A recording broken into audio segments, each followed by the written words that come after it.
Hello people. तो आज का हमारा प्रॉब्लम है cyclically rotating a grid. Problem number is 1914 और इसका जो डिफ़िकल्टी लेवल है वो मीडियम है। तो let's first understand the problem. तो हमें क्या दे रखा है, एम क्रॉस एन इंटीजर की मैट्रिक्स दे रखी है ग्रिड। ठीक है, और स्पेशली बोला गया है कि एम और जो एन है ना, ये बोथ जो है इवन इंटीजर्स हैं। ठीक है, और हमें एक दे रखा है इंटीजर के। अब ये बोल रहा है कि matrix is composed of several layers which is shown in the below. Layers मतलब मैं आपको बाद में बताती हूँ।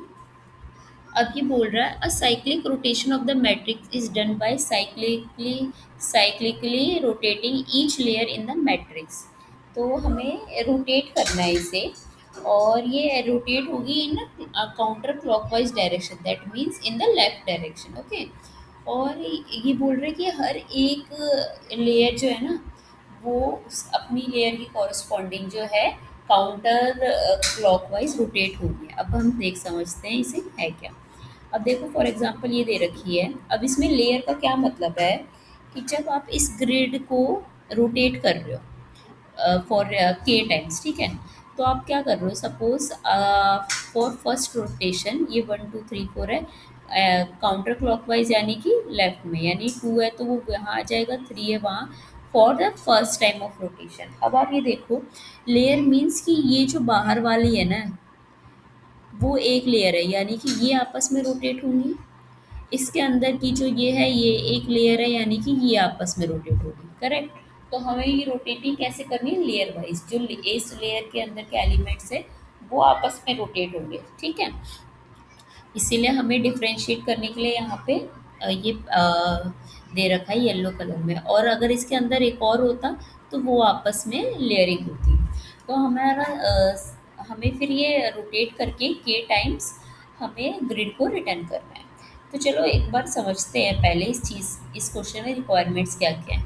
देखो, पहली चीज़ है कि हमें ना लेयर वाइज रोटेट करने की, बाहर की लेयर ऐसे, फिर सेकंड लेयर ऐसे, थर्ड अंदर वाली ऐसे। तो एक बात समझो कि आपको सबसे पहले पता होना चाहिए कि नंबर ऑफ लेयर्स कितने हैं, राइट। जब हमें नंबर ऑफ लेयर पता चल गए तो हम उन लेयर्स को अलग अलग रोटेट करते जाएंगे जितनी बार हमें रोटेट करना है। सपोज हमारे को ये एक लेयर मिल गई, ये वाली। अब इसमें बोला है आपको इसको 4 बार रोटेट करना है, तो आप इसको 4 बार रोटेट करके देखोगे। फिर हमें अंदर मिल गई सपोज ये वाली, फिर इसको बोल रहा है 5 बार रोटेट, मतलब के तो हर के लिए एक ही होने वाला है। इसको 4 बार रोटेट करना है, यानी या मतलब इसको भी 4 बार ही रोटेट करना है। तो देखो, हम ना हर एक लेयर को एज अ 1D एरे देख के चलते हैं। अब देखो ये है 1 2 3 4 8 12 16 15 14 13 9 5। ठीक है, हमने इसको एज 1D एरे आप लेके चलो।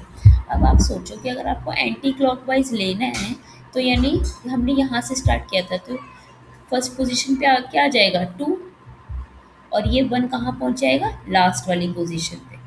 अगर आप समझ लो आपको इसको 3 बार रोटेट करना है, तो 3 जो है यहाँ पे आ जाएगा, और ये जो है 3 टाइम्स यहाँ, मतलब 3 3 स्टेप के उससे चीज़ें आगे हो जाएंगी। तो इसका फर्स्ट तरीका क्या है, अगर आप 1D वे में रोटेट करते हो, कि अगर आपको के टाइम्स रोटेट करना है यानी 4 बार, तो ये स्टार्टिंग का जो 4 है वो पीछे जाके जॉइन हो जाएगा, और इसका स्टार्टिंग पॉइंट क्या हो जाएगा, के बाद वाला एलिमेंट। समझे, जैसे कि यहाँ पे हमें 1 2 3 4 5 6 7 8 9 10 11 12 13 13 एलिमेंट है।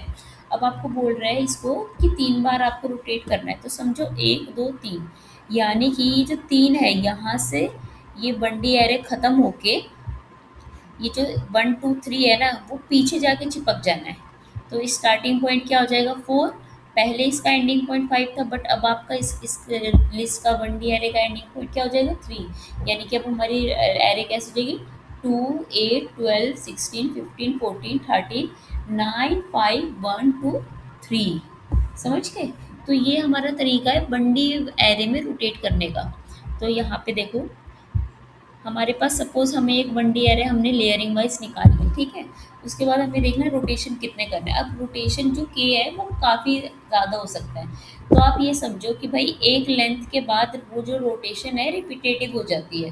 तो हमें एग्जैक्ट रोटेशन कैसे निकालेंगे, के को हम डिवाइड करेंगे एल से, तो जो रिमाइंडर होगा यानी कि उतना हमें रोटेशन करना है, क्योंकि के इतने के बाद जो है वो रिपीटिव होती हैं। अगर आप इसको 13 बार रोटेट कर दोगे तो जो 13 बार रोटेट करके आएगी ना वो पहली वाली पोजीशन आ जाएगी। तो 13 बार रोटेट करने का मतलब नहीं है, आप एक बार रोटेट करो, राइट।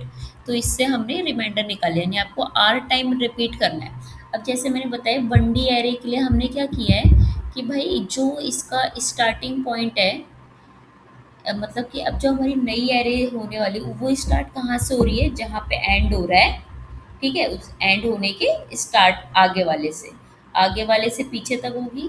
और वो ख़त्म कहाँ पे हो रही है, जहाँ पे हमारा आर, जो हमारी जैसे यहाँ 3 थी, तो इसका अब जो नई वो आएगी उसका लास्ट एलिमेंट क्या होने वाला है, 3 होने वाला है, ठीक है।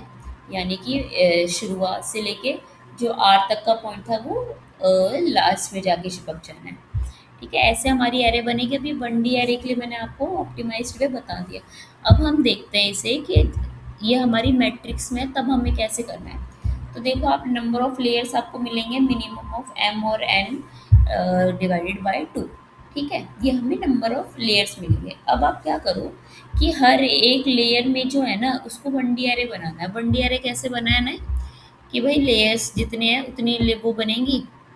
तो आप एक एरे ले लो, एम्प्टी एरे, फिर टॉप की लेयर को ऐड करो 1 2 3 4, ठीक है।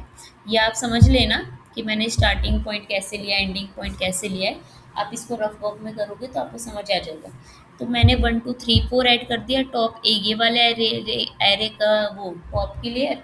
फिर मैंने इस लेयर का राइट कर दिया, फिर इस मैंने लेयर का बॉटम, फिर इस मैंने लेयर का लेफ्ट, ये 1D एरे में कन्वर्ट कर दिया। उसके बाद मैंने क्या किया, इस 1D एरे को आफ्टर रोटेशन हमें क्या होने वाली वो बना दिया। अब मैंने क्या किया, आफ्टर रोटेशन मिल गया हमें, तो आफ्टर रोटेशन क्या होगा, जो 3 4 है वो स्टार्टिंग पॉइंट आ जाएगा अगर के की वैल्यू 3 है तो। अब हमें क्या करना है, इस 4 को 1 की जगह डालना है, राइट।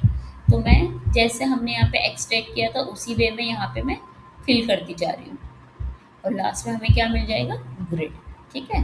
स्टिल अगर आपको कोई कन्फ्यूजन है, अगर कोई डाउट है, तो please do let me know in the comment section. Thank you so much.